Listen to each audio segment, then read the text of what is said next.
우리 미션 코람데오 영성이랑, 그러니까 우리 영성신학 제2권 2강 미션 코람데오 영성이란 두 번째. 미션 코람데오 영성이란 뭐냐? 지난 시간에 그 앞 시간에 배운 것이 뭐냐면 이게 우리 미션 코람데오 영성을 배우기 전에 하나님은 전지전능하시다는 모든 우리가 신앙생활하는 그 어떤 그 기준이라고 한다면, 그 핵심되는 흐름이란다면 이는 하나님은 전지전능하시다는 거예요. 여기서 출발해야 됩니다. 그러니까 이게 모든 것이 여기로 돌아가야 되는데, 이거를 잘 모르기 때문에 우리가 신앙생활의 어떤 기준을 어디다가 설정할 것인가, 이게 많이 혼란스럽잖아요. 이거는 하나님은 전지전능하시다는 여기에 기준을 설정을 해야 됩니다. 그래서 그 전지전능하신 하나님은 공의와 사랑으로 역사하시는 분이다. 이 하나님 앞에 우리는 진실하고 정직한 삶을 살아야 하고, 그 심령성전이 정결케 되어야 된다. 그 심령성전이 정결케 되는 방법은 예수 그리스도의 보혈의 은총을 잇는 것이다. 그렇게 우리 심령성전이 정결하게 되어야만이 그 결과 복을 받고, 육신적으로는 복을 받게 되는 것이고, 영적으로 보면 내 영혼이 영생을 얻는다. 이것이 지난 시간에 배운 내용이고요. 자, 오늘 미션 코람데오 영성이란 도대체가 뭐냐? 자, 미션이라고 한다면 우리가 보통 그 사명, 천직 뭐 이런 것을 미션이라고 그러죠. 그래서 사명을 띠고 파견되다라는 그런 뜻을 가지고 있죠. 이 코람데오라는 뜻은 무엇입니까? 코람데오. 이 코람데오라는 건데, 코람데오는 뭐냐면 이건 따라 하나님 앞에서라는 뜻입니다. 하나님 앞에서. 그러니까 그리고 영성이라는 개념은 이제 영어로 표현을 하자면 여러 가지 표현이 있을 수 있겠지만은요, 스피리추얼 이라는 것도 영성이라는 표현이고요. 근데 우리는 스피리추얼이 아니고 거기서 그 영적인 삶을 우리가 그러니까 인간의 삶 자체는 어떤 영역이라도 육신적인 요소라는 것은 사실 없습니다. 사실 알고 보면. 그런데 이게 이제 어떤 그 인간의 구성 요소를 말할 때, 인간은 영과 혼과 육으로 구성이 되어 있냐, 아니면 영혼과 육체로 되어 있냐, 나는 그런 원리를 따라서 뭐 신학적으로는 3분설, 2분설 뭐 이렇게 얘기를 하죠. 그래서 이렇게 어떤 2분설, 3분설 이런 개념으로 우리가 좀, 그러니까 그 3분설이라고 하면 이제 그러니까 사역론적으로 보게 되면, 기능론적으로 보게 되면 이건 3분설입니다. 그러나 존재론적으로 보게 되면 결국은 2분설이다. 그렇게 되어 있고요. 이런 걸 좀 어떤 기능 자체를 세부적으로 분석을 해보다 보니까 그렇게 말씀하는 것이지, 알고 보면 결국은 우리는 육체의 삶을 살아가는 게 아니에요. 알고 보면 우리는 육체 아래 삶을 살아간 것 같지만 실제적으로는 영적인 삶을 살고 있다는 것이 우리 그리스도인의 현 주소입니다. 우리 신앙생활하는 사람들의, 즉 크리스찬들의 그러니까 그 현 주소도 내가 지금 살아가고 있는 삶은 영적인 삶이다. 요렇게 여러분이 정리를 하셔야 정확합니다. 그렇지 않고 이걸 자꾸 육신적인 삶이다. 뭐 어떤 거는 육신적인 일이고, 뭐 교회에서 뭐 찬양하고 기도하고 뭐 어떤 전도하고 이런 영적인 일이고, 예를 들자면 그와의 뭐 직장 생활 한다거나 뭐 또 밖에 어떤 뭐 세상 속에서 한복판에서 일을 한다거나 이런 거는 다 육신적인 일이라 얘기합니다. 그렇지 않습니다. 우리의 삶은 발끝부터 머리끝까지, 요람에서 몇까지 우리는 단 한 번도 육신적인 일이 없습니다. 전부 다 뭐라고 알고 보면 영적인 일이라는 거예요. 근데 이거는 누가 도대체 이걸 자꾸 육신적인 일이라 해서 그걸 분리를 해가지고 또 육신적인 그 세상 일에 열심히 하면, 열심히 또 우리가 또 신앙생활 할 수 있잖아요. 근데 그 열심히 하면 세상 일에 푹 빠졌다 그럽니다. 이게 안 되는 거예요. 그러니까 그 세상 속에 그 일을 하더라도 그거는 영적인 일이고, 교회 안에서 어떤 일을 하더라도 이것도 영적인 일이고, 그러니까 그러니까 인생의 삶 자체가 전부 다 뭐라고요? 영적인 일이라는 거예요. 그래서 우리 미션 코람데오에서 말하는 영성이라는 개념은, 그러니까 그런 거룩한 영적인 삶을 살아가는 원리, 그러니까 스피리추얼리티, 삶을 두고 말하는 것이다, 그 얘기입니다. 그래서 이걸 우리가, 그러니까 미션 코람데오 스피리추얼리티, 이렇게 미션 코람데오 영성, 이렇게 정리를 되었고요. 그럼 이것은 한마디로 뭡니까? 자, 여기에 따라서 성경 말씀을 바탕으로 하여, 또 읽어봅시다. 시작. 나의 옛사람과 자아를 십자가에 못 박아 죽이고 깨뜨리며 벗어버리고, 세 번째 뭐라고요? 습관화되고 체질화된 옛 구석을 교정함으로, 네 번째 정결한 심령성령이 되므로 기름 부으심이 흘러넘쳐, 다섯 번째 뭐라고요? 성령 하나님의 인도 지도 역사하심을 따라, 여섯 번째 거룩한 생명의 삶을 살아가는 뭐라고요? 원리를 말한다, 이 말입니다. 무슨 말 이해되죠? 그죠? 이걸 이게 쭉 공부를 해야 되기 때문에 쭉 이게 서술을 해놨지만은요, 핵심 되는 거는 여기 두꺼운 글씨, 이거. 이게. 자, 성경 말씀을 바탕으로 해서, 이 말이죠. 말씀을 바탕으로 했다. 그러니까 우리 학교의 3대 신학 기조가 뭐죠? 첫째는 성경신학이라고 해요. 성경신학. 그리고 두 번째가 뭐라고요? 그 하나님 말씀에 의한 우리는 치유 사역을 하고 있기 때문에 치유신학. 세 번째가 뭐라고요? 그러면 치유받은 이후에는 어떻게 삶을 살아가야 될 것인가? 거룩하고 정결한 삶을 살아야 되기 때문에, 그래서 영성신학.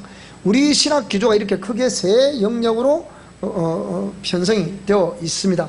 그러니까 반드시 성경 말씀을 바탕으로 우리는 모든 삶을 펼쳐 나가야 됩니다. 이것이 공의의 삶 아니겠습니까?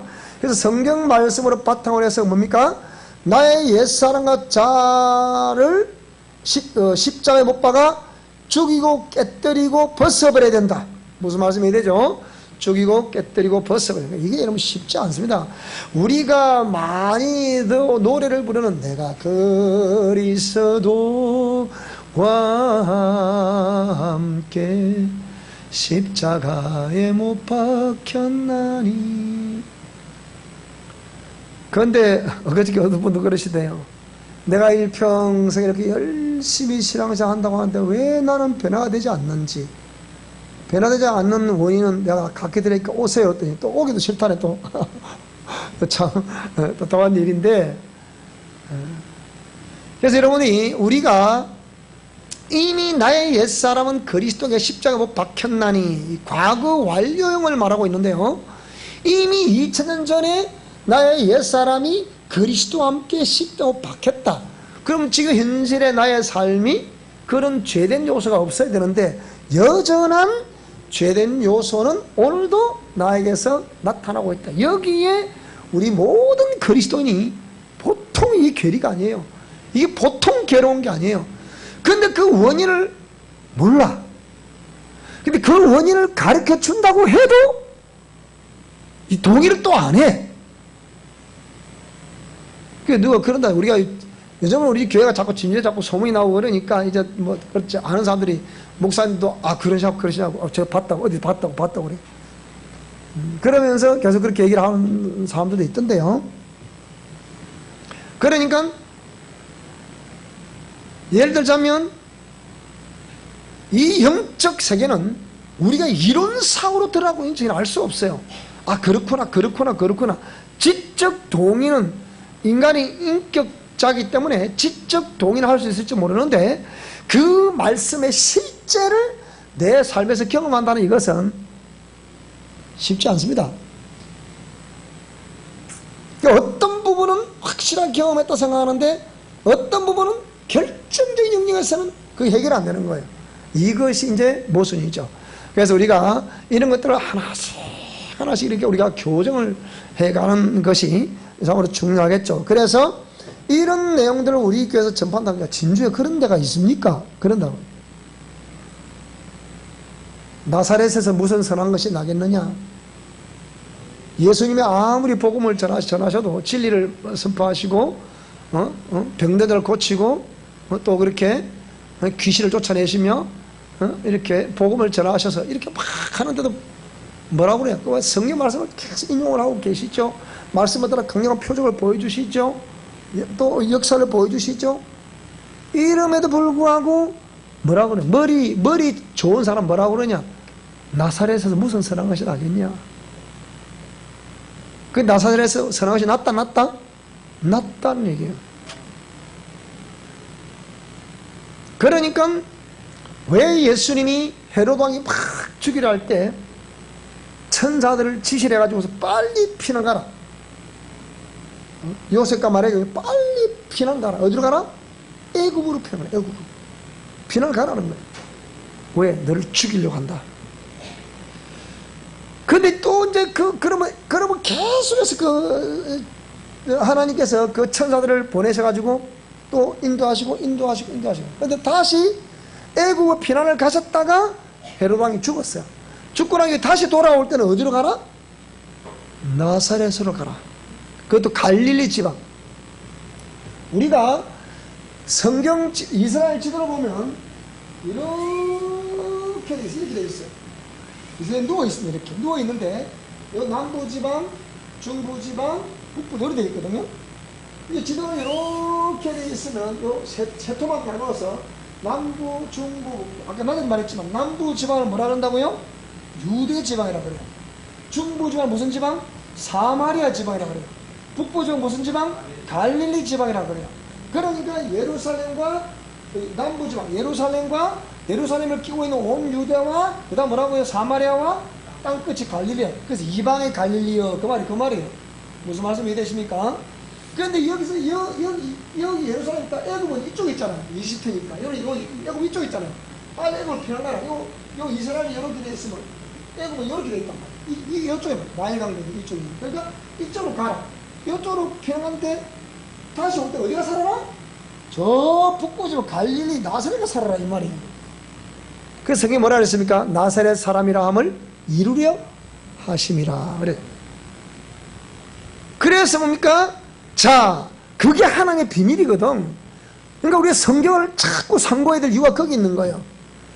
여러분, 우리 신앙은 평생 신앙생활에서 우리 신앙이 사단이가 참수하는 마귀가 그냥 놔두질 않습니다. 가만 멀쩡한 잘 신앙생활하는데도 하나씩 또 흔들어. 금방 흔들면 금방 시험에 들고 또 주의 은혜가 임하면 또 회복이 되고, 이게 우리 일생의 신앙의 여정입니다. 내 신앙의 여정에는 숱한 굴곡의 길이 있고 절대로 평탄한 길만 펼쳐지는 게 아니에요. 그죠? 산을 넘고 물을 건너 별 따라와 또 하듯이, 이렇게 표현하듯이 뭐라고요? 산을 넘어야 되고 물을 건너가고 돌부리도 걸린 돌부리도 넘어야 되고 피해가야 되고, 그것도 또 어쨌든 뿌리도 넘어졌다가 또 일어나야 되고 곁길에 빠졌다 다시 돌아와야 되고, 이런 삶이 계속 우리 인생의 여정에 놓여 있습니다. 근데 그럼에도 불구하고 우리가 하나님의 공의 말씀 받들고 끝까지 주님 따라가는 이것이 믿음이라. 그래서 믿음은 바라는 것들의 실상이요 보지 못하는 것들의 증거라 그랬잖아요. 우리 선진들이 그런 믿음을 다 증거했다 그 얘기거든요. 그러니까 나의 옛사람은 그리스도의 십자가에 못 박혔나니라고 말했는데, 여전히 내가 수십 년 신앙생활해도 아직까지 내 안에 왜 내가 한 주간 노력했는데 결정적으로 토요일 오후에 끌어버렸다는 거예요. 그러니까 부부 중에서 아내가 그 역할을 했으니 남편이 그 모습 평생에 바라봤을 거 아니에요. 그러니까 그 남편에게 아내가 여보 나와 같이 교회 갑시다 그것을 할 수 있을까 없을까요? 입이 안 떨어지는 거예요. 그럼 만약에 여보 교회 갑시다 그러면 남편이 뭐라 하겠습니까? 내가 당신을 보니까 내만큼 알아 내만큼만 그리 하겠어 안 하겠어요? 그리 얘기한다니까요. 그러니까 뭐라 하냐, 왜 목사님 저는 그럴까요? 저한테 상담 전화 온 거예요. 왜 그럴까요? 그게 옛사람을 했지 않습니까? 그 옛사람을 그럼 처리할 방법이 있습니까? 모르겠다는 거예요. 그럼 오세요. 오세요. 오기 싫다는 거예요, 또. 참. 그래서 고린도, 갈라디아서 2장 20절, 우리가 찬송, 우리 청년들, 이런 찬송은 참 많이 부릅니다. 우리도 제가 처음 교회 때, 제가 맨 처음 지금 40년 전에 처음 교회 나와가지고 첫 여름 청년의 수련회 갔는데 처음 외운 구절이 이 구절이야. 이걸 또 제가 그랬잖아요. 이걸 또 외우자면 밥을 또 안 주네. 여름 수련회를 갔는데 이걸 외워야 밥을 주는 거예요. 그러니까 밥을 주면 이제 이거 앞에 뭐 밥 풀면서 딱 주방장에 있다. 밥을 주고 주걱을 들고 외워보세요. 딱 외우면 합격. 밥을 주고. 그 제가 처음 교회 몇 개월짜리가 이제 처음 교회 나왔는데 이걸 금방 또 외워지네. 또 이게 또 갑자기 외워라 그러니까. 자, 그래서 이런 말씀. 그 다음에 고린도전서 15장 31절 보면 나는 날마다 죽는다. 따라 나는 날마다 죽노라. 나는 날마다 죽노라. 그러니까 우리가 부족하지만 그래도 노력해야 된다. 그러면서 하나님의 은혜를 덧입어야 된다. 은혜를 덧입어야 돼요. 우리는 어차피 부족할 수밖에 없는 사람들이고, 왜 우리만 사는 세상 같으면 시험 들 것이 없어요. 근데 이 눈에 보이지 않지만 영적 세력인 이 사단의 세력들이, 이 귀신의 세력들이 계속 이는 잠도 안 자고 우리를 공격하네. 꿈에서도 공격을 하네. 왜? 이 세포석이 바뀌어 있기 때문에 이 세력들이 계속 우리를 공격을 하는 거예요. 우리 이상원 지사님이 그러시잖아요. 연세가 8이 넘으셨는데 뭐라 그러니까 정신이 얼마나 대단하세요. 보세요. 근데 뭐라고요? 막 꿈자리로 살아서 못 살겠다는 거라 막 꿈자리가. 근데 기도만 해요. 그러면 그렇게 머리가 막다는 거예요. 그러니까 어르신들이 말고서 기도해줬어요. 아멘, 하나님 감사합니다. 이러시면 못 바빠서 이러면 그렇지. 왜 그래요 그게? 보이는 그 느낀다. 너무 머리가 맑고 시원하다는 거예요. 그래서 막 기도를 받으시는 거예요. 우리 매일 받으니까 그런가 안 그런가 모르겠지만 그런 거예요. 그래서 마태복음 16장 24절에 누구든지 나를 따라오려거든 자기를 부인하고 자기의 저 십자가를 지고 따라오라. 갈라디아서 6장 17절에 뭐라 그랬습니까? 내 몸에 그리스도의 흔적을 가지고 있다. 이렇게 표현했단 말이에요. 그 흔적이 있기를 바랍니다. 그 흔적은 뭘 말하는 거예요? 나의 옛사람과 자아가 십자가 못 박아 죽었고 깨뜨려졌으며 벗어진 그런 흔적이 있기를 주 여러분 축복합니다. 그러니까 우리는 어쩌면 이런 어떤 그 큰 틀을 가지고 신앙생활을 하다가 주 앞에 서는 사람들은 제가 볼 때는 그래도 다른 사람보다 훨씬 낫다고 봐요. 그래서 이렇게 노력하고 희생하고 헌신하면서 주님 따라갔던 사람들은 저는 구원하는데 조금 더 부족함이 없다고 봅니다. 하나님이 그 중심을 보시고 그 사람을 구원해 주시지 않겠습니까? 그렇죠, 그죠? 그런데 보통 우리가 구원이라 말할 때 공의와 공의와 은혜와 방종이라는 이 개념을 잘 기억하셔야 돼요. 공의의 말씀은 지키라 준 거예요? 지키지 말라고 준 거예요? 지키라고 준 거예요. 그럼 은혜라는 개념은 어떤 개념이요? 그 지키려고 노력할수록 내가 해보니까 잘 되더라 안 되더라? 잘 안 되더라. 그렇지만 안 되니까 나는 안 되니까 하나님 나를 싫어하실 거야. 나 저리 갈 거야. 하나님 나를 미워하실 거야. 갈 거야. 이걸 원하시겠습니까? 그래도 네가 무거운 짐을 졌구나. 내게로 와서 나의 은혜를 입으려무나. 그걸 따라가야 되겠습니까? 하나님 나를 버리셔서 나를 미워하실 거야. 이리 가야 되겠습니까? 뭘 해야 되겠어요? 그래서 공의의 말씀은 준행하라고 지키라고 준 것이지만 내가 한 주간 동안의 삶을 살아면서 그렇게 부족함이 있었다 하더라도 그 주의 은혜를 더 느낄 또 바랍니다. 그때 필요한 게 더 느껴. 주여 저에게 은혜를 내려주세요. 그 은혜를 아까 우리 임무사님 참 기도를 잘 하시던데 그렇게 살아갔어야 되는데 못했어요. 예수님 죄송해요. 저에게 그래도 은혜를 주세요. 무슨 말인지 그죠? 그게 필요한 겁니다. 그런데 방종은 뭐라는 거예요? 방종은 그렇게 살려고 노력도 하지도 않으면서 노력은 하나도 안 하면서 뭡니까? 믿습니다. 지난주에라도 믿습니다. 이번 주에도 믿습니다. 이거는 방종이에요. 따라 방종해서는 안 된다. 신앙에 방종은 있어서는 안 됩니다. 사람은 외모를 보지만 하나님은 분명히 중심을 보신다고 말씀하셨는데 이 신앙의 방종은 하나님이 인정해 주시지 않습니다. 무슨 말씀 이해가 되죠? 자, 그래서 성경 말씀을 바탕으로 해서 옛사람과 자아를 십자가 못 박아 죽이고 깨뜨리며 벗어버리고, 세 번째는 뭐라고요? 그렇게 돼서 뭐라고요? 습관화되고 체질화된 옛 구석을 뭐 한다고요? 이걸 교정을 해야 된다. 따라 옛 구석 교정. 근데 이게 습관화되어 있고 체질화되어 있기 때문에 이 옛 구석을 교정하기 결단코 쉽지가 않다는 거예요. 그 성격, 이무석 교수가 성격에 관한 책을 출간을 했더라고요. 여러분 그 책을 꼭 한번 사서 읽어볼 수 있기를 바랍니다. 그 책이 뭐냐? 이런 책들은 꼭 한번 읽어보셔야 여러분이 신앙자에게 도움이. 이런 책들은 자, 이무석 교수의 성격 아는 만큼 자유로워진다. 두란노에서 나온 책인데요. 이 책을 우리 사랑하는 성도들은 꼭 한번 사보실 수 있기를 바랍니다. 그러니까 정신분석 학자로 한국의 최고의 권위는 학자죠. 그래서 이 학자가 성격 아는 만큼 자유로워진다라는 책을 썼는데요. 여기에 표현을 하지 않아도 우리 영성 실천 원리가 그 속에 들어가 있더라고요. 제가 읽어보니까. 그래서 이 책을 꼭 한번 사서 읽어볼 수 있기 바랍니다. 그래서 우리도 옛 구속 교제라는 것은 이미 이 책이 나오기 전에 우리는 옛 구속 교정을 했다 계속 강조하고 있었잖아요.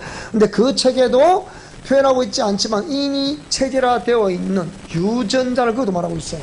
그래서 이건 정신분석학에서 나온 이론이지만 이게 우리 인간의 삶에서 왜 나에게 이런 일이 펼쳐지고 있냐, 나타나고 있냐, 원치도 않니 나타나고 있냐. 로마 7장에 말씀하고 있는 것처럼 말이에요. 내가 원하는 바 선은 행치 아니하고 원치 않는 바 뭘 행한다? 악은 행한다. 그럼 원치 않는 바 악을 행하게 되면 이건 내가 아니고 내 속에 거하는 죄라 그랬잖아요. 그러니까 이런 왜 그러면 내가 원치 않은 일을 자꾸 나도 행하게 되는가? 그 사람의 성격이라는 거거든요. 그러면 성격은 어디서 그 이무석께서 그 답을 못 내놓은, 그러니까 정신분석학 입장에서 답을 내놨는데 성경의 입장에서 이 답을 안 내놓고 있는 거예요. 그 답은 우리 미션 코라운드 안에 있잖아요. 그 답이 뭐라고요? 자, 그럼 왜 내가 그럼 이런 행동을 하게 돼? 이 행동하게 되는 것은 성격에서 나온다는 거예요. 그러면 성격에서 나오게 되면 이 성격은 어떻게 형성이 되어 있냐 이 말이에요. 그래서 습관화되어 있고 이 습관화가 자꾸 습관화된 행동하고 또 하고 어떻게 이게 체질화가 된단 말이에요. 무슨 말씀 이해되죠? 자, 그러니까 그러면 이 습관화되고 체질화된 옛 습관, 옛 구석 이 어떻게 할 것이냐? 이 근원제가 도대체 뭐냐? 이거는 유전자라는 거예요. 유전자. 그래서 이무숙 교수는 그것을 태아 때부터 형성된 거 이렇게 말해요. 그럼 태아 때부터 형성됐다 말하면 그것은 뭡니까? DNA입니다. 이 DNA인데 우리는 일반적인 DNA도 그렇게 설명하고 있는데 이 일반적인 DNA와 함께 우리는 뭘 알아야 된다고 반드시 우리 미션 코람대오들은 영적 DNA를 꼭 좀 알아야 됩니다. 이는 우리 학교와 우리 교회에서 지금 강조하고 있는 거잖아 지금. 여러분 지금 이게 우리 한국 교계 안에서는 지금 이런 이론을 전하는 사람이 없거든요.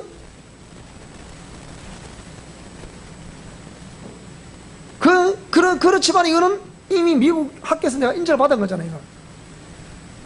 그러니까 이 강하게 전하는 거예요. 이 성리대로 맞아. 그리고 제가 쓴 책에는 전부 다 성경 말씀을 전부 다 달아가지고 참고 구절을 달아가지고 다 사지고 올 수 있도록 성경에 있는 근거를 갖고 지금 설명하고 있는 거다. 그래서 그 책을 읽어본 사람들은 영성 그 치유 완성, 생명의 살아 의식 상승 과정 책을 읽어본 사람들은 말을 못하는 거예요. 왜 못합니까? 다 성경을 디펜스하고 있기 때문에. 자, 그래서 습관화되고 체질화된 옛 구섭을 교정한다. 자, 마태복음 16장 26절을 한번 볼까요? 여기 있나요?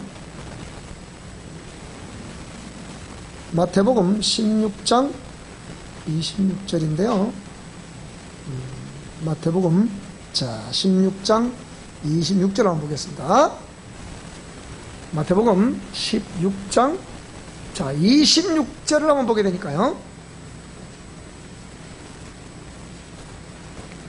사람이 만일 온 천하를 얻고도 제 목숨을 잃으면 무엇이 유익하려? 사람이 무엇을 주고 제 목숨과 바꾸겠냐? 그렇게 지금 설명하고 있습니다.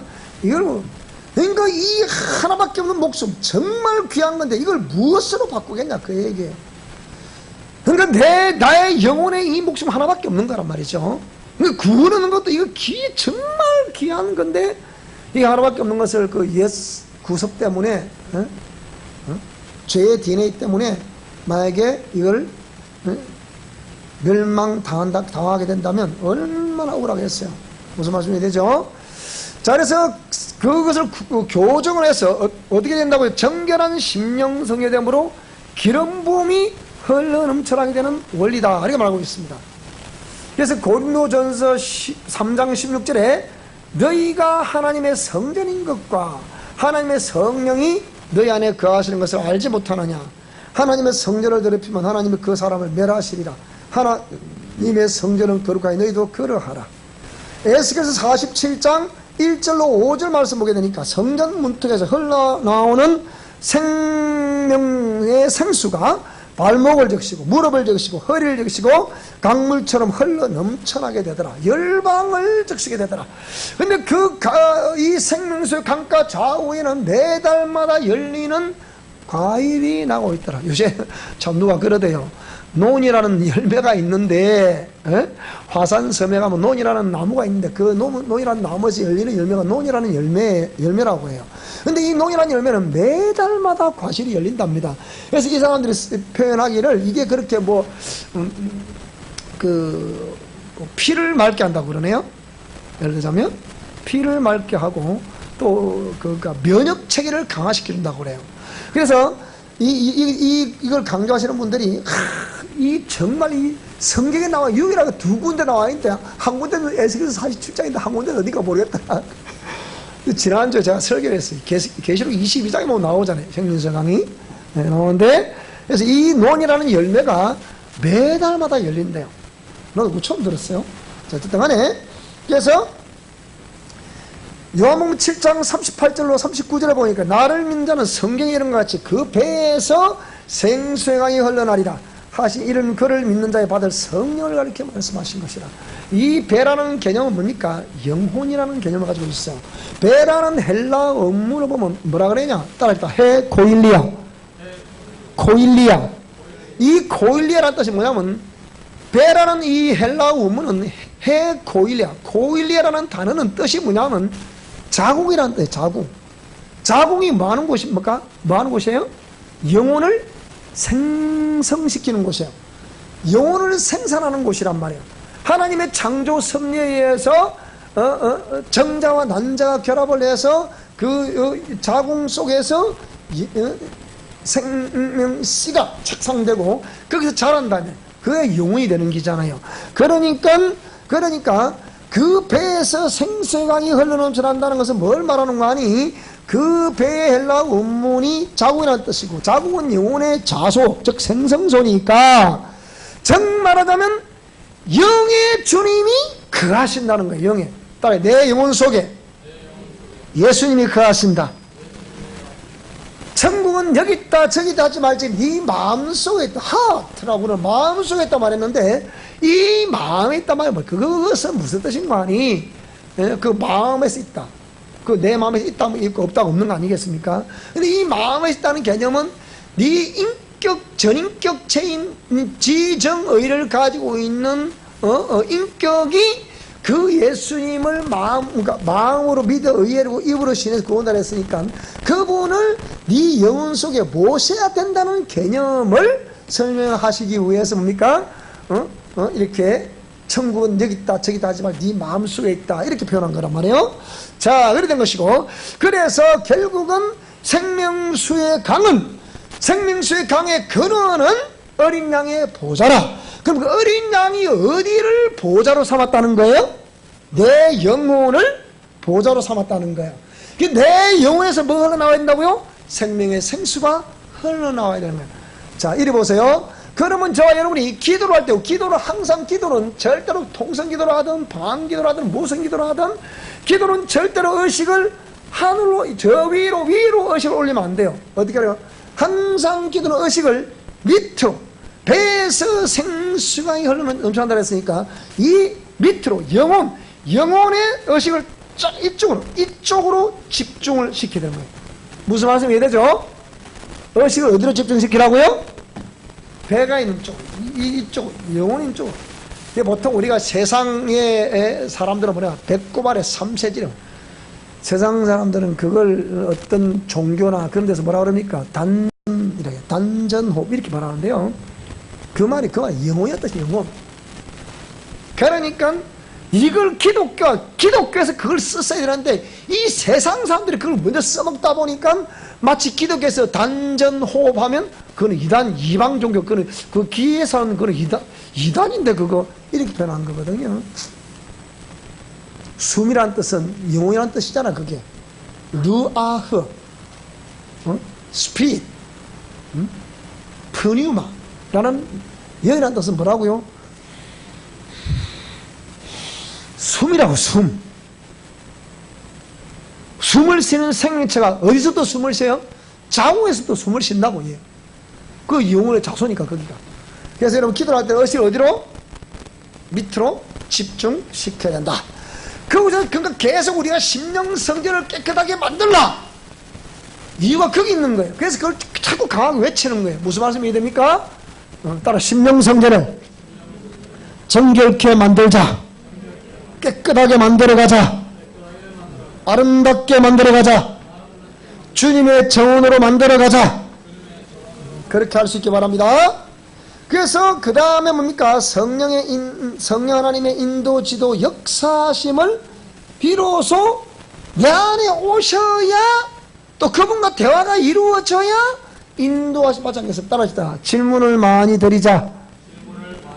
그 성령님께 자꾸 여쭈어야 된다. 이렇게 자꾸 여쭈어야 된다. 여쭈고 난 다음에 가만히 내면의 음성을 듣기 위해서 집중하면 세미한 음성이 들리게 돼 있어요. 들어볼 수 있기 바랍니다. 다 들었어요. 아, 목사님, 내가 이 방언한 건 무슨 방언인지 도대체 모르겠어요. 예, 그럴 수도 있어요. 그러니까 자꾸 저 음성 듣기를 노래하고 또 애쓰고 자꾸 입쓰고 집중을 하고 또 집중을 하고 낙심하지 말고 계속 집중하다 보면 어느 때인가 주의 음성이 들리는 때가 옵니다. 들을 수 있기를 축복합니다. 자, 그다음 그렇게 성령 하나님의 인도, 지도, 역사하심을 따라 어떻게 살아가야 된다고요? 거룩한 생명의 삶을 살아가는 원리를 뭐라 한다고요? 미션 코람데오 영성이라고 말한다. 그 말입니다. 이 성령님은 요한복음 14장 20절에 뭐라 그랬습니까? 내 이름으로 보내실 성령, 그가 너에게 모든 것을 뭐라고요? 가르치신다 그랬잖아요. 그 가르침 받을 자세가 되어 있어야 되고, 가르침을 받기 위해서 많이 여쭈어야 되고, 그 말이죠. 그러면 그분께서 예수님 말씀하신 것은 뭡니까? 생각나게 하시는 거예요. 이게 음성이에요. 무슨 말이 되죠, 그죠? 그래서 성령이 오시면 진리 가운데로 이끄신다고 요한복음 16장 13절에 말씀하고 있죠. 그래서 거룩하게 살아가야 되는데 베드로전서 1장 15절에 뭐라 그랬어요? 너희를 부르신 거룩한 자처럼 너희도 모든 행실에 거룩한 자가 되라. 16절에 내가 거룩하니 너희도 거룩해라. 그래서 이걸 두고 올려서 고린도전서 6장 20절에 뭐라 그랬습니까? 그런 적 너희 몸으로 하나님께 영광을 돌리라. 그렇게 표현했단 말이에요. 거룩한 몸을, 따라 내 몸을 함부로 써서는 안 된다. 그러니까 몸을 거룩한 도구로 들여야 돼. 로마서 12장에도 너희 몸을 하나님이 기뻐하시는 거룩한 산 제사를 드리라. 로마서 6장에도 네가 의의 병기로 드릴 것이냐 불의의 병기로 드릴 것이냐, 의의 병기로 드릴 수 있기를 축복합니다. 그렇게 됩니다. 자, 그래서 우리 미션 코람데오는 네 가지의 삶의 영성 적용 영역이 있습니다. 그 첫째가 뭐라고요? 환경. 두 번째 뭐라고요? 대인관계. 세 번째 물질관계. 네 번째 육체의 건강관계. 이걸 한마디로 얘기하면 무슨 영역? 삶의 전인격적인 영역이라 그 얘기예요. 전 세계 남녀노소 빈부기치라 할 것 없이 그냥 유무식 할 것 없이 인종할 것 없이, 민족할 것, 열방할 것 없이 뭐라고요? 절대로 이 내 영역을 벗어날 자 아무도 없습니다. 그렇지 않습니까? 환경 영역 벗어날 수 있습니까? 대인관계 벗어날 수 있겠습니까? 물질관계 벗어날 수 있겠습니까? 건강관계 벗어날 수 있겠습니까? 아무도 어떤 누구도 지구상에 태어난 존재라고 하면 어떤 누구도 이 영역을 벗어날 수가 없습니다. 그래서 이 네 가지 삶의 현장은 인종, 국가, 남녀노소, 빈부귀천, 유무식을 막론하고 어떤 누구도 초월할 수도 없고 벗어날 수도 없는 무슨 어떤 영역? 숙명적인 영역이다. 시편 97편 몇 절이죠? 97편 9절 한번 볼까요? 자, 시편 97편 9절을 한번 보겠습니다. 읽겠습니다. 시작. 조각한 신상을 섬기며 허무한 것으로 자랑하는 자는 다 수치를 당할 것이라. 너희 신들아, 누구의 경배라? 여호와께 경배하라는 거예요. 여호와께 경배하라. 여호와께 경배하라는 거예요. 그런데 사람들이 이런 것을 잘 모른다면 여호와께 경배하는데 여호와께 경배하지 않는다. 이게 안 되잖아요. 여호와께 경배해라. 그러니까 하나님이 왜 인격적으로 우리를 지으셨고 그렇기 때문에 우리는 누구도 그 하나님의 그 이렇게 시각 영역을 벗어날 수가 없다. 왜 그렇습니까?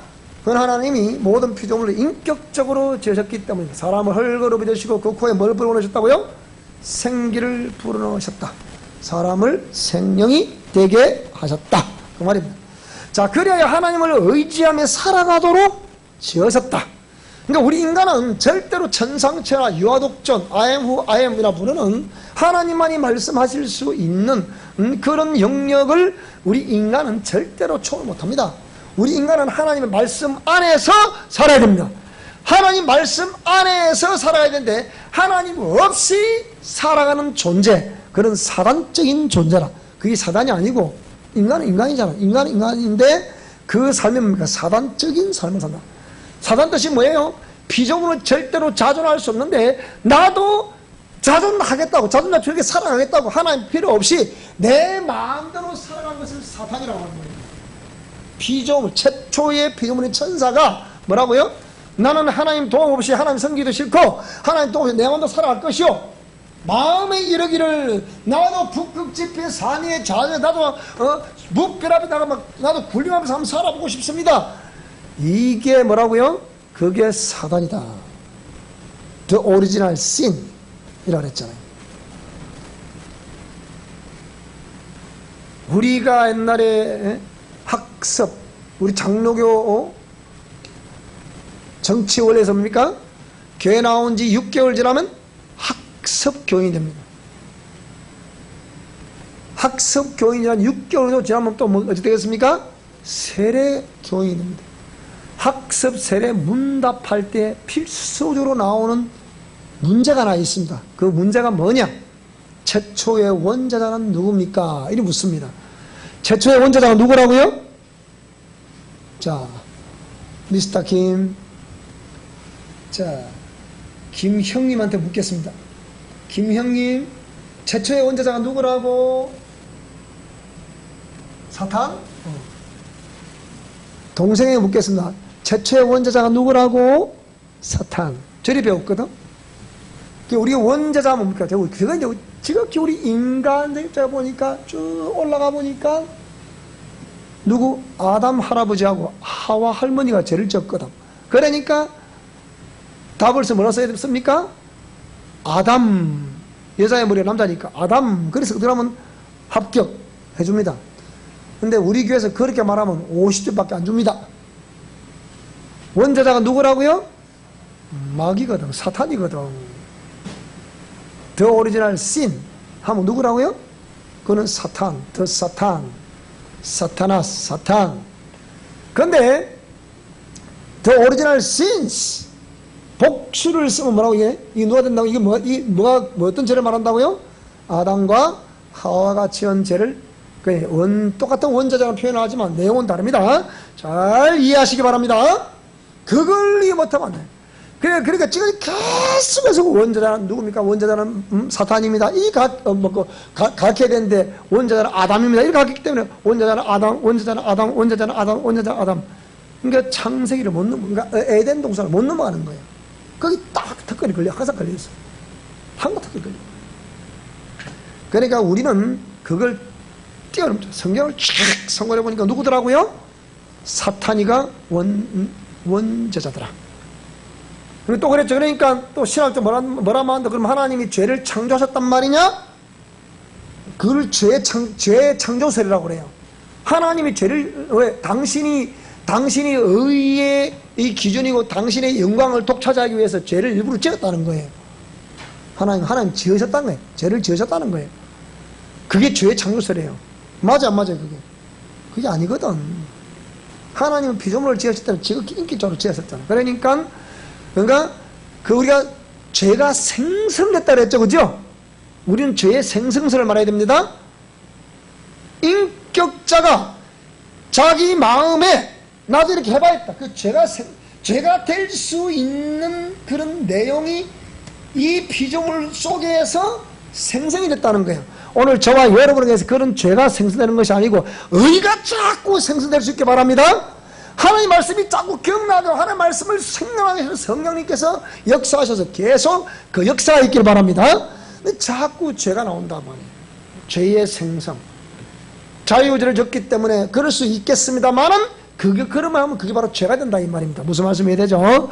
자, 그래서 하나님을 의지하며 살아가도록 지으셨는데 하나님을 의지하지 않고 내 마음대로 행하고 내 마음대로 말하고 내 마음대로 행동하며 살아가는 그것을 죄라고 말한다 이 말입니다. 자, 우리가 이걸 또 기억하시면서 살아가시기 바랍니다. 그러므로 하나님이 없다는 자는 어리석은 자이며 10편 14편 1절에 기록하고 있죠. 하나님은 강권적으로 절대로 역사하지 않으십니다. 하나님은 강권적으로 역사하지 않으신다. 그럼 어떻게 역사하신다는 거예요? 지극히 인격적으로 역사하신다는 거예요. 자, 그래서 내 영성 실천 영역이 있고요. 그 다음에 6가지 삶의 실천 원리가 있습니다. 적용 원리가 있습니다. 영성 실천 원리가 있는데요. 자, 미션 코람도에서 제시했던 숙명적인 삶의 내 영역에서 필수적으로 적용해야 할 영성 실천 원리요, 하나님을 경외하는 법을 가르치는 원리다. 하나님의 뜻을 가르치는 원리다. 하나님이 기뻐하시는 존재로 가르치는 원리다. 그리스도의 정결한 신부가 되게 하는데 가르치는 원리다. 그 첫째가 뭐라고요? 우리는 이 내 영역에서 항상 우리는 직면하는 삶을 살아가고 있습니다. 내가 지금까지 숱한 치유 사역을 해오면서 전부 다 어디서 다 넘어지느냐, 다 자빠지느냐? 직면에서 다 하는 거예요. 직면. 정신분석학에서는 정신분석학에서 뭐라고 그러나? 저항이라 저항. 이게 치유를 하다가 더 깊이 들어가니까 안에 옛사람이 있더라 없더라? 정신분석학에서는 옛사람을 말하지 않거든요. 그냥 정신분석할 뿐이지. 근데 우리 미션 코라운드 영성 실천을 해서 성경으로 들어가고 깊이 들어가 보니까 결국은 변화가 안 되는 원인이 뭐더라? 옛사람이라고 본 거예요. 근데 정신분석에서는 그거를 말하지 않은데 하여튼 무의식이라는 곳에서 저항을 한다는 거예요. 여러분, 우리 많이 들어봤죠? 그죠? 이 저항을 한다는 거예요. 딸에 마음에 찔렸어요. 그거는 직면이 돼서 그래요. 공의 말씀 앞에 내 양심이 직면이 돼서 따라 괴로워요. 그게 정상이에요. 근데 그때 그래, 하나님 나 같은 존재면 내가 아무래도 안 되는데 뭐 그냥 좀 이러면 안 됩니다. 무슨 말이 됩니까? 따라 직면당하게 되면 고통스럽고 아프지만 딛고 일어서야 된다. 은혜를 강구해야 된다. 인도하심을 강구해야 된다. 그러셔야 됩니다. 그렇게 이깁니다. 여러분 전부 다 여기다 실패하더라고 보니까. 전부 다 그러니까 저 안에서 막 저항을 하는 거예요. 그게 막 날카로운 성역감이 확 들어가니까. 특히 제가 우리 미션 코너에 전하는 이 말씀은 굉장히 파워가 있습니다. 여러분 이 보통 파워가 아니거든요. 그러니까 이 말씀을 들어 팍 찔려 안 찔려요. 팍 찔리니까 찔리면 으악 가면서 쫙 터져 이렇게. 그러면 안 됩니다. 따라 그래도 그리 아니하실지라도 이겨야 됩니다. 그것을 이길 때 하나님이 새 힘을 주시는 거예요. 네? 그 직면 시편 36편 1절 누가복음 6장 45절 시편 140 시편 30절 이게 직면에 쭉 나오는데요. 자 직면 자 기억 시작 직면은 진실 정직 투명한 모습으로 정확하게 직면은 시편 51편 5절은 뭐라 그랬냐 모친이 나를 죄 중에 잉태했다. 모친이 나를 죄 중에 잉태했기 때문에 사람은 남에서도 죄인이에요. 벗어날 수가 없는 거거든요. 그러나 항상 진실함 마음의 진실함을 원하신다. 시편 56절에 정직함을 원하신다 그랬거든요. 이사야 26장 7절도 마찬가지고요. 고린도서 12장 3절도 마찬가지고요. 그런데 이 직면은 뭐가 따른다? 고통과 희생이 따른다는 거예요. 세 번째 직면을 통해 수용하고 침묵하면 뭐라고 이게? 따라 위염, 갑상선질환, 원형탈모, 심장병, 자궁병, 두통, 편두통, 수면장애, 화병 등 신경성으로 인한 질병이 일시적으로 발생할 수 있다. 직면을 강하게 당하면 일시적으로 신경성으로 인한 질병을 겪을 수가 있다. 정신분석학에서는 모든 병의 근원을 뭐라고 봤습니까? 스트레스. 마음에서 온다. 스트레스라고 한 거거든요. 그래서 스트레스의 그 근원을 찾아서 역추적해서 이 부분이군요 하고 그 부분을 잘 케어를 해주면 상당히 해소가 됩니다. 그렇지만 궁극적인 근본적인 부분은 터치가 안 되기 때문에 근본적인 해결이 안 되는 거예요. 정신분석학이나 이런 뇌의학에서는 근본적으로 해줄 수가 없는 거예요. 근본적인 것은 성경 말씀과 하나님의 영이 아니면 그건 안 되는 거란 말이에요. 그러니까 이런 질병을 신경성이라는 질병을 강력하게 직면을 당하면 당할수록 신경성 질환이 일시적으로 일어날 수 있다. 이걸 꼭 여러분 기억하셔야 됩니다. 그때 여러분이 의식이 자꾸 다운되고 그러면요 이것이 자꾸 끌어올려야 됩니다. 의도적으로 일어나야 돼. 의도적으로 일어나서 뭡니까? 자꾸 또 움직여야 돼. 가만히 침잠하면 안 돼요. 가만히 있으면 안 돼. 자꾸 움직여야 돼. 어떻게 딱 억지로 노래다 풀려. 딱 억지로 노래를 불러야 된다. 그러니까 이 귀신들은 그걸 좋아하거든. 귀신들은 지하고 같이 놀아주는 걸 좋아하거든. 말씀대로 반대하는 것을 말씀 반대대로 하는 것을 좋아하거든. 우리는 그 하나님의 영은 말씀대로 순종하는 걸 좋아하거든. 귀신 하는 행동을 반대하는 행동을 좋아하거든. 그러니까 자꾸 의식이 깔아주면 자꾸 일어나야 돼. 무슨 말씀이 되죠, 그죠? 이해가 되는지 모르겠네. 찬바람이 싸늘하게 뚜루루루 얼굴을 스치며 드디어 가을이 옵니다. 싱숭생숭한 가을이 옵니다. 조금에서 고소고소가 피고요. 낙엽이 싹 갈리 찬바람에 하면 싱숭생숭 어머야 이 왔네 와 이런 놈 이래 온다니까요.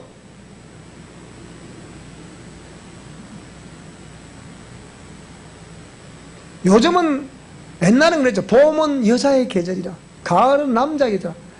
요즘은 그것도 없습니다. 봄이고 가을이고 전부 다 여자의 계절입니다.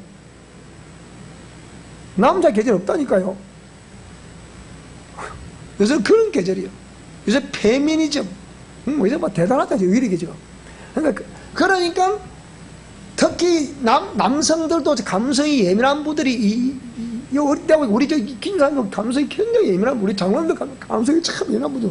내 혼자 막 안 예민한 사람 같아요. 그 감성이 자꾸 예민해져.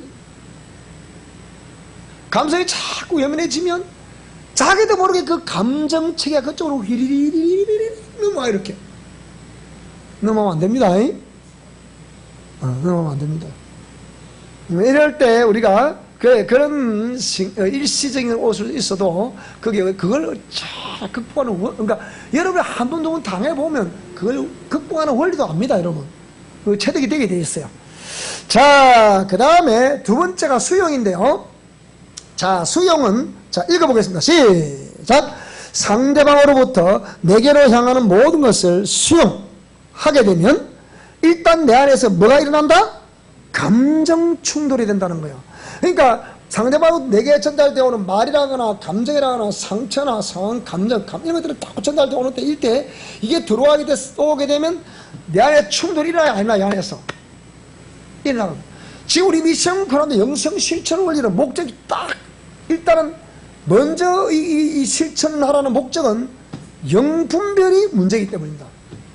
영분별이 안 되기 때문에 우리가 판판이 당하는 거예요. 아무리 내가 그렇게 살아가야지 하지만 판판이 당하는 거예요. 이게 지금 영이 하는 것인지 내가 하는 것인지 하나님이 영이 하는 것인지 귀신이 하는 것인지 그걸 모른단 말이야. 모르니까 판판이 당하는 거예요. 그러니까 영성 실천 원리를 그대로 준행하라는 것은 뭐 때문에 그런다고요?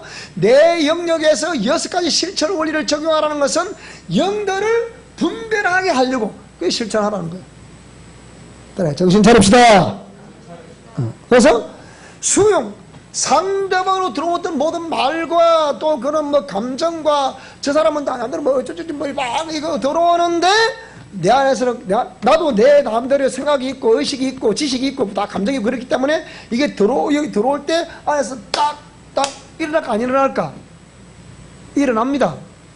그러니까 두 번째, 충돌되기 전, 잘 들어보세요. 충돌되기 전 수용을 합니다. 그럼 지금까지 우리가 어쨌습니까? 그게 딱 오면 본능적으로 내가 반응을 해야 안 해요? 지금까지는. 딱 두 사람이 딱 일어나 있으면 본능적으로 당신이 그러고 하면 그래 봐요 이렇게 아주 그냥 하다 보면 봐. 특히나 이 이무석 교수는 성격이 그래가지고 지금 미국에서도 한국의 어떤 그 박사님이 디프런스라 해서 서로 다름을 인정해주자는 요게 학설이 좀 유행이라고 그래요. 심리 상담학계에서 상담학보다는 이 디프런스, 서로 다름을 인정하는 이게 유행이라고 그래요. 그런데 우리가 지금까지 보세요. 상대방이 탁 쏘면 나도 본능적으로 질세라 더 강하게 탁 쏘아야 돼. 그래, 왜 옛날에 우리 영성훈련 하는데요. 잘 보세요. 이리 보세요. 영성훈련 하는데 딱 두 사람 나오라 그래. 딱 섰더니 딱 서라 그래. 딱 얼굴을 눈을 딱 꼬라보라 그래. 딱 꼬라봤더니 뭐라 그러냐. 목사님, 장로님 딱 앉혀놓고 세워놓고 목사님 먼저 뺨을 하나 때리세요. 그러니까 감히 목사님이 장로님 뺨을 때릴 수가 있습니까? 그러니까 팍! 할 것 같죠? 안 하거든. 이러는 거예요. 소리도 안 나. 뭐, 저서도 또, 다음, 장군, 멍군 하세요. 소리 납니까? 안 나잖아요, 이렇게.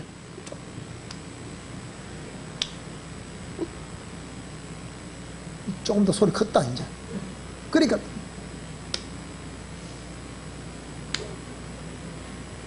그래갖고 막, 이랬다잖아. 그래갖고 얼굴이 안 변해야 된다네. 우리 그리고 훈련받았다니까. 요 그래서 뭐지? 무슨 그리고 훈련받았다니까요. 영성을 받을 때. 그래야 얼굴 표정이 무표정 안 변해야 돼. 근데 안 변할 수가 있다. 그게 뭘 하라 그러냐? 우리 안에 그런 죄성이 있다는 것을 가르쳐 주려고. 그건 안 시켜도 잘 나옵니다. 꼭 그렇게 해야 되니까 목사님 영성훈련. 그렇게 한다는 개념 아니고 그런 게 있다는 것을 심어줘야 되는데 말을 가지고 지식 가지고는 아무리 심어줘도 그 이해가 잘 돼. 이해는 되는데 실제가 되게서 안 돼서 그게 안 되거든. 그러니까 우리 주의가 그러니까 그렇게 이제 막 서로 말다툼하고 싸움할 때 보면 우리 옛날에 말다툼하고 막 서로 막 자꾸 막 난리 법석이. 그래서 그러니까 상대방으로부터 내게 오는 모든 것들을 수용하게 되면 충돌되기 전에 수용을 하라. 그러면 상대방의 제거되지 않은 옛사람과 자아를 통해서 내게 각종 죄성을 정리시키려고 역사하는 악한 영들과 그 영들의 역사의 배후가 되는 옛사람의 요소들을 발견할 수 있다 없다? 정말하면 내 안에 죄와 죄성이 그렇게 발견이 된다. 발견한다 그 얘기야. 그러니까 이 발견을 했는데 이게 발견이 안 되니까 안 되는 거거든요. 무슨 말씀이 됩니까? 그러니까 따라 수용하라. 수용하라. 자, 그러면 수용하는데 내 안에서 막 쨍강이 막 충돌이 감정 충돌이 안에서 팍 일어나니까 순간적으로 욱 하고 올라오는 거예요. 이때 누가 많이 항상 많이 당하느냐? 거의 대부분 이런 다혈질 같은 저 같은 기질이 많이 당합니다. 왜? 가만히 있다가 어저께 우리 대구에 우리 정민 노회장이 돌아가셨는데 이 여든 올해 두 살이신가 뭐 한 살이신가 그래 돌아가셨는데 사모님이 장로님 딸이에요. 장로님 딸인데 이 얼마 사모님 우리 사모님하고 똑같아. 그러니까 그 목사님도 모르는 게 사모는 우리 사모님 그 이름 남순난 사모님인데 남 사모님하고 저 이매 사모님 저런 사모님 사모한다고 다른 사모하고 안 따요. 그런 분인데 이 사모님이 어저께 목사님 지나고 돌아가셨는데 가봤거든. 근데 사모님 뭐라고 하냐? 아이고 말 많이 써 엄마. 어찌 뭐 벼락같이 뭐 성을 낸다고 벼락같이. 그래서 내가 막 따라요. 참는 게 인생이었습니다. 뭐가 인생이라고요? 그 뭐 참는 게 내 인생이었습니다. 사모님 그러시는 거예요. 참는 게 인생이었다는 거예요. 목사님이 그 연세 태권도가 공인 4단이요. 공인 5단이요. 그러니까 막 당할 자가 없는 게요. 그 시절에. 그러니까 참는 게 내 인생이었습니다. 그 사모님 그래. 좋아하셔. 사모님. 자, 그래서 근데 마귀는 뭡니까? 아니 제거되지 않는 옛사람, 나 속에 있는 옛사람, 저 사람 속에 옛사람, 두 옛사람과 옛사람이 딱 충돌을 일으켜서 뭡니까? 죄의 종로로 타게. 이게 마귀의 전략이거든. 사람들은 이걸 모른다니까 여러분. 여기를 모르기 때문에 판판이 넘어가는 거라. 오세요. 답이 여기 있어. 오세도 아니요. 오히려 싫다는 거라. 근데 그렇게 살기는 싫은데 아무래도 안 된다는 거라. 이 목사님 말씀 듣고 책을 잘 읽어보고 6일 동안 잘 했는데 토요일날 오후에 그냥 뒤집어붙단 거야 그냥. 그래서 뭐라고 그러냐? 책은 많이 읽어보겠습니다. 책 읽다고 되나 그게? 많이 또 생각은 달라지겠지. 그래 방법을 와서 배워야 되잖아. 그죠? 방법 잘 알려주시기 바랍니다. 자, 그래서 충돌되기 전에 딱 따라 수용하라. 이유 불문하고 수용하라. 그러니까 수용의 목적이 뭐라고요? 아직까지 상대방과 내 속에 있는 저 사람 속에 있는 옛사람, 내 속에 있는 옛사람, 그 옛사람의 종류라고 죄와 죄성 그것들을 발견하는 게 목적이기 때문에 그래서 수용하라는 거예요. 무조건 그럼 목사님 뭐 끝까지 우리는 입 다물고 가만히 살아야 되는 그게 아니라니까요. 영들이 우리의 무엇을 통해 우리 출렁거리게 만드는가 이걸 발견케 하려고 수용하라. 그 다음 뭐라고요? 침묵하라. 침묵하라. 침묵 뭐라고요? 제거되지 않은 상대방의 옛사람과 자아로부터 전달되어 오는 모든 말과 행동 등을 수용하고 동시에 본인은 뭐라고요? 따라야 부글부글 끓겠지만 침묵해야 된다. 그래서 침묵은 나의 미철이 된 옛사람과 자아가 본능적으로 반응을 하므로 그러니까 내 자아 상대방으로 공격이 들어올 때 내 자아가 본능적으로 반응하므로 말하면 뭐라고요? 감정이 충돌하려는 것을 발견하게 될 거예요. 틀림없이. 자, 이렇게 되면 감정이 상호 충돌할 때 이미 그는 충돌됐다는 자체는 끝입니다. 벌써 게임 끝난 거잖아요. 내면에서 끌어오르며 의식되는 모든 말과 감정 등을 입술로 반응하지 않고요, 자신의 내면을 살피면 하나님께서 내 안에서 그동안 나를 통치하며 삶을 유린하고 역사하고 있던 악한 영들을 정확하게 분별할 수 있다 없다? 따라하세요. 내 안에 역사하는 영을 잡아내야 된다. 그 영이 뭐라고? 그게 귀신이란 말이에요. 그게 옛사람인데 옛사람과 야합하며 옛사람을 지배하고 통치해서 그 옛사람 뒤에서 딱 역사하면서 지금까지 우리를 유리했던 존재거든요. 이게 바로 귀신이란 말이에요. 그러니까 귀신은 옛사람과 자라는 이 통로를 통해 가지고 딱 뒤에 붙어 있는. 이 보여 안 보여 이게? 안 보이거든. 이걸 정신 분석에서 뭐라 말한다고요? 정신 분석에서는 자 의식 그러니까 의식을 말 때 전혀 내가 인지를 하지 못하는 의식이 안에 있다는 거예요. 이게 무의식이라는 거예요. 또 내가 알고 있는 의식이 또 있다는 거예요. 이거는 우리가 이미 3세 이후에 이 모든 우리가 다 기억을 하고 있다. 그건 기억난다는 거예요. 그런 의식 체계 속에 10%의 의식 세계 속에 담겨져 있다는 거예요. 내가 아는 것을 지금 이만한 아이들은 지금 다 알거든요. 이 나이 다 알거든요. 기억이 다 알거든요. 그런데 이 6개월 이하, 3세 이하, 어떤 사람은 3세 이하 하는 사람도 있고, 6개월 이하, 또 6주 이내에 대하는 외부에 들어오는 모든 것들을 그대로 여과없이 다 그냥 받아들인다 그러잖아요. 그러니까 이 옛사람이 사단의 전략이라는 게 요걸 통해서 자기도 모르게 그대로 무혈 입수를 하는 거예요. 내 영혼에. 무슨 말씀이 이해되세요? 이걸 잡아냈는데 그게 쉽게 잡아내집니까? 그 말이에요. 그래서 이 영들을 옛사람과 자아를 유린하고 있는 지배하고 있는 그 영들을 잡아내기 위해서 영성 실천 논리를 지금 설명을 하는 거예요. 자, 그래서 자, 그러면 직면 딱 할 때 절대로 충돌하기 전에 뭡니까? 수용하고 침묵할 때 수용함과 동시에 내 안에 끌어오르고 있는 이거를 본인이 발견해야 되잖아, 그죠? 그걸 입술로 발설을 하고 행동을 해버리면 그건 실패해요. 따라 스탑. 딱 멈춰야 됩니다. 멈추면서 어디를 돌이켜보라고요? 뭘 돌이켜보라고요? 내 안을 돌이켜보라. 그러면 내 안을 돌이켜보면 자꾸 나로 하여금 충동질하게 되는 어떤 결정적인 어떤 그 부분이 영역이 있어요, 없어요? 있거든요. 그게 말하면 그게 옛사람, 그게 옛사람의 끈아풀이야. 끝. 요걸 놔두니까 때가 되면 그거 되면 또 톡 튀어. 그런 사건, 그런 감정, 또 그런 대상, 그런 인물, 그런 스토리, 그런 환경 만나고 듣기만 하면 그리 떠오르고 자꾸 떠오르는 거야. 그러니까 이걸 잡아낼 수가 없는 거야. 딸의 고통스러워도 잡아내야 된다. 이게 우리 영성 실천의 원리입니다. 그래서 여러분이 힘드시면 주의 은혜를 구하십시오. 은혜를 구하 주여 제게 힘주세요. 그리고 그게 그 세력들이 공개한 건데 그 공개하는 세력들에 따라 예수 이름으로 지금까지 나를 지배하고 있던 악한 영들은 당장 떠나라! 이렇게 명령을 하셔야 되는 거예요. 무슨 말씀이 되죠?